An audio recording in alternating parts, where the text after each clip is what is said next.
नमस्कार. मी अनुपमा देसाई जवळगी आणि तुमचं माझ्या YouTube चॅनलमध्ये स्वागत आहे. तुमच्याबरोबर असं होतं का, की पुस्तक तुम्ही वाचायला घेतलेलं आहे, पण थोड्या वेळाने लक्षात येतं, की पुस्तकामध्ये आपलं लक्षच नाहीये. म्हणजे पुन्हा-पुन्हा तेच पुस्तक जाऊन परत-परत वाचायला लागतं. अभ्यासात सुद्धा अभ्यास करताना सुद्धा मुलांचं असं बऱ्याच वेळेला होतं, की पुन्हा आपण काय वाचतो हे आठवतच नाही आणि मग परत तोच तीच गोष्ट परत वाचायला लागते. किंवा आता तुम्ही लॉ ऑफ अट्रॅक्शनचं टेक्निक करताय म्हणूया, की 5/55 करताय, 55 वेळा ती एक एक अफर्मेशन लिहायचं आहे. तर सुरुवातीचे 10-20 तर लक्ष असतं आपलं त्या अफर्मेशनवर. पण मग नंतर लक्ष आपण शेवटी आपण नुसतं मेकॅनिकली ते 55 वेळा पूर्ण करायचं म्हणून लिहितोय. आपलं लक्ष तर दुसरीकडेच आहे असं होतं. आणि मग ती भावना पण कशी येणार कारण लक्षच नाहीये आपलं त्या काय लिहितोय ह्याच्याकडे. आजकाल तर आपण इतकं डिस्ट्रॅक्टेड वर्ल्डमध्ये राहतो ना, इतक्या गोष्टी असतात. आपला फोन असतो जवळ, आपण काहीतरी करत असतो आणि मग सारखं त्या फोनकडे थोडं लक्ष असतं. नवीन काहीतरी नोटिफिकेशन आलंय का? काय चाललेलं आहे? त्यामुळे अजूनच आपण आहे त्या कामावर लक्ष द्यायला ह्याला आपल्याला खूप वेळ लागतो. म्हणजे फोकस करणं अवघड जातं. कॉन्सन्ट्रेशन आणि फोकस हल्ली सगळीकडे आपण ऐकतो, की सगळ्यांचा कमी झालेला आहे. सो ह्याच्यावर उपाय काय आहे? तर ह्याच्यासाठी काही एक्सरसाइज आपल्याला करायला लागतील, की ज्यामुळे आपण हा फोकस आणि हे परत वाढवू शकतो. जसं शरीराला व्यायामाची गरज असते, तसं हे फोकससाठी पण आपल्याला मेंटल एक्सरसाइजेसची गरज आहे. आणि आज या व्हिडिओमध्ये मी असेच एक्सरसाइजेस तुमच्याबरोबर शेअर करणार आहे. आता एक्सरसाइज करताना कुठल्याही मेंटल एक्सरसाइजेसमध्ये आपण कुठलीतरी शांत जागा बघायला पाहिजे. जिथे आपल्याला थोडा वेळ असेल हा एक्सरसाइज करायला. अत्यंत सोपे एक्सरसाइजेस आहेत. सो एक 3-5 मिनिटं तुम्ही काढा दिवसातनं हे एक्सरसाइज करण्यासाठी. 4-5 एक्सरसाइज आहेत जे तुम्हाला आवडतात त्यापासून सुरू करा. असं हे नाहीये किंवा जे मी क्रम देते त्या क्रमाने केलं तरी चालेल. हे एक्सरसाइजेस न्यूरोलॉजिस्ट आणि ब्रेन कोच वगैरे असतात त्यांचे रेकमेंडेड एक्सरसाइजेस आहेत हे. आणि त्याच्यामध्ये बघा तुम्हाला काही फरक पडतो का? वाटतं का की फोकस तुमचा परत यायला लागलेला आहे असं. तर पहिलं आता मी जे उदाहरण सांगितलं, की बऱ्याच वेळा पुस्तक वाचताना आपलं अजिबातच लक्ष नसतं. थोड्या वेळाने ते पुस्तक परत जाऊन तेच पान वाचायला लागतं. तर ह्यासाठी जर पहिला एक्सरसाइज शेअर करते आहे, त्याच्यामध्ये तुम्ही वाचताना एक अर्धा तास वेळ काढा पुस्तक वाचायसाठी आणि मग त्यासाठी दर 5 मिनिटांनी एक अलार्म लावा. पुस्तक वाचायला घ्या. दर 5 मिनिटांनी जेव्हा तो अलार्म वाजेल, तेव्हा लक्ष द्या, की तुम्ही तुमचं लक्ष त्या पुस्तकावर होतं का नाही? आणि असं दर 5 मिनिटांनी करायचं आहे. आणि मग काय होतं ह्यानी, की हे जी मॉनिटरिंग असतं म्हणजे आपलं लक्ष भरकटतंय का? हे जे मॉनिटरिंग ब्रेनमधलं असतं, ते ह्याच्यामुळे स्ट्राँग होतं. म्हणजे असं सारखं आपण जेव्हा लक्ष देतो, की आपलं लक्ष आहे का? आहे का? असं, तर ती सिस्टम आपली बळकट होते आणि मग त्याच्यामुळे एखाद्या गोष्टीवर अर्धा तास फोकस करायला आपल्याला त्याचा फायदा होतो. आणि हे कसं आहे ना, सुरुवातीला तुम्ही जर का अर्धा तास केला आणि 5-5 मिनिटाचे अलार्म लावून बघितलं, तर तुम्हालाच लक्षात येईल, की किती वेळा तुमचं लक्ष भरकटतं आहे आणि मग जेव्हा तुमचं हे करून सुधारणा होईल, तेही लक्षात येईल, की आपल्याला आपल्यामध्ये ती सुधारणा झालेली आहे फोकसमध्ये. सो हा एक सायकॉलॉजिस्टनी रेकमेंडेड एक्सरसाइज आहे. आता अजून एक्सरसाइजेस बघूया. त्याच्यानंतर एक पहिला एक्सरसाइज आहे, की तुम्ही काय करायचं आहे, की आपण जेव्हा पुस्तकाचं जे घेतलं तसंच ते पुस्तक घेऊन तुम्हाला त्या एखाद्या पॅराग्राफमधले सगळे शब्द मोजायचे आहेत. मग ते मोजायचे म्हणजे कसे मनात मोजायचे आहेत, असं बोट ठेवून मोजायचे नाहीयेत. सो एका पॅराग्राफमध्ये किती शब्द आहेत हे मोजायचं आहे. 2-3 वेळा मोजून तो नक्की तोच आकडा येतो ना, हे बघायचं आहे. मग तुम्हाला एक पॅराग्राफ जमला, की त्याच्यामध्ये तुम्ही अजून एक पॅराग्राफ हळू वाढवू शकता फोकस साठी. सो सोपा एक्सरसाइज आहे अगदी. मग त्याच्यानंतर अजून एक आहे, की आकडे मोजायचे आहेत, पण उलटे आकडे मोजायचे आहेत. म्हणजे 100 पासनं 1 पर्यंत जायचं आहे, उलटं मोजायचं रोज प्रॅक्टिस करायची आहे. मग ते छान जमायला लागलं, मग तुम्ही 500 ते 1 पण जाऊ शकता उलटं.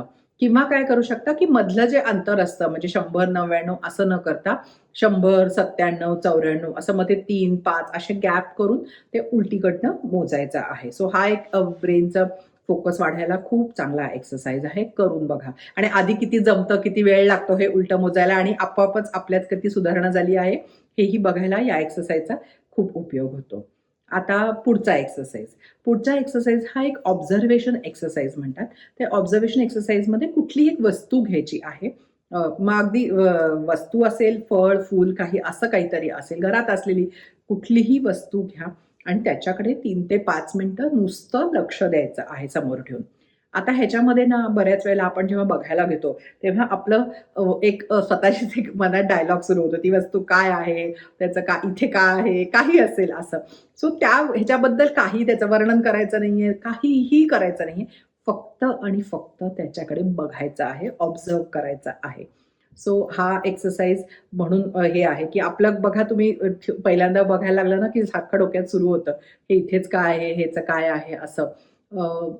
त्यामुळे काहीही मनात आपल्याशी बोलायचं नाही. हळू-हळू प्रॅक्टिसनी हे यायला लागतं. सो 3 ते 5 मिनिटं हा एक्सरसाइज करायचा आहे. आता त्याच्या पुढचा एक्सरसाइज. आता पुढचा एक्सरसाइज हा आता व्हिज्युअलायझेशन एक्सरसाइज आहे.